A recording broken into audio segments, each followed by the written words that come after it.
কালা ভুনা কিন্তু ভাজা মাংস না, কালা ভুনা হচ্ছে কালা ভুনা। হ্যাঁ, কালা ভুনা এমন একটা জিনিস, এটা একদম সফট হবে, একটু জুসি রসালো টাইপ হবে। এটাকেই বলে কালা ভুনা।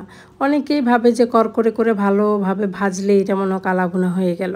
না, আজকে আপনাদের সাথে সুন্দর একটা রেসিপি নিয়ে হাজির হলাম। সেটা হচ্ছে চট্টগ্রামের ঐতিহ্যবাহী অথেন্টিক কালা ভুনা।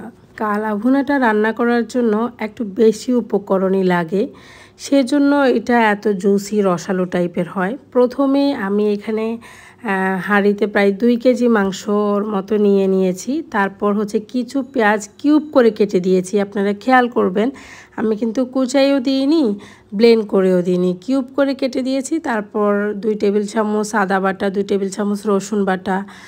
যেহেতু আমি 2 কেজি মাংস ব্যবহার করছি, সেজন্য প্রত্যেকটা জিনিসই আমি 2 টেবিল চামচ করে ব্যবহার করেছি। আমাদের বাসায় ঝালের পরিমাণটা কম খায়, সেজন্য আমি হচ্ছে ঝাল দিয়েছি 1 টেবিল চামচ, আর হলুদ দিয়েছি হাফ চা চামচ। কালা ভুনার মধ্যে আবার হলুদ ব্যবহার না করাটাই ভালো। তারপর কিছু পেঁয়াজ বেরেস্তা করে দিয়েছি, আর যে তেল দিয়ে পেঁয়াজ বেরেস্তা করেছি সেই তেলটা দিয়ে দিয়েছি। আর আমার হাতে বানানো একটা হচ্ছে গরম মশলা, সেটা আমি অনেক রকম উপকরণ মিক্স করে একটা মশলা বানাই। সেটা দিয়ে হচ্ছে আমি সব রকম মাংস রান্না করি, ইভেন তেহারি রান্না করি। সেটা দিয়েছি 1 টেবিল চামচ। সব কিছু দিয়ে একদম ভালোভাবে এটা একদম সুন্দর করে মাখাই ফেলতে হবে। এমনভাবে মাখাতে হবে প্রতিটা মাংসের গায়ে যেন মশলাগুলো ভালোভাবে লেগে যায়। তারপর তেজপাতা দিয়ে মাংসটা আমি চুলায় বসাই দিলাম। এই মাংসের মধ্যে কোনো রকম পানি ব্যবহার করা যাবে না, বিন্দু পরিমাণ পানিও ব্যবহার করা যাবে না। ইভেন মাংসটা ধুয়ে ভালোভাবে পানি ঝরার জন্য রেখে দিতে হবে।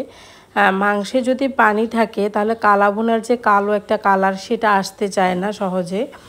চুলায় দিয়ে প্রথমে 5 মিনিট হাই হিটে রান্না করে নেবেন। তখন দেখবেন যে মাংসের গায়ে থেকে এমনিই পানি উঠে গেছে। শুধুমাত্র সেই পানিটুকু দিয়ে পরে চুলার আঁচ মিডিয়াম করে দিবেন। এরপর হচ্ছে ওই পানিটা দিয়ে পুরো মাংসটা সিদ্ধ করে নেবেন।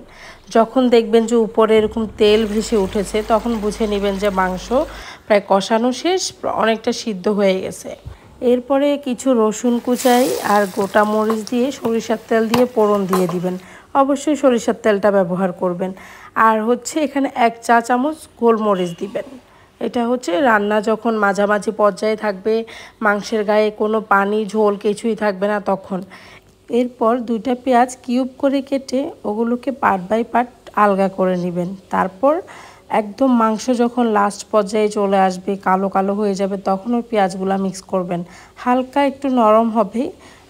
ওটা হচ্ছে একদম আপনারা যারা চট্টগ্রামের ঐতিহ্যবাহী অথেন্টিক কালা ভুনা খাইছেন, তারা দেখছেন যে এরকম পেঁয়াজগুলা ব্যবহার করে।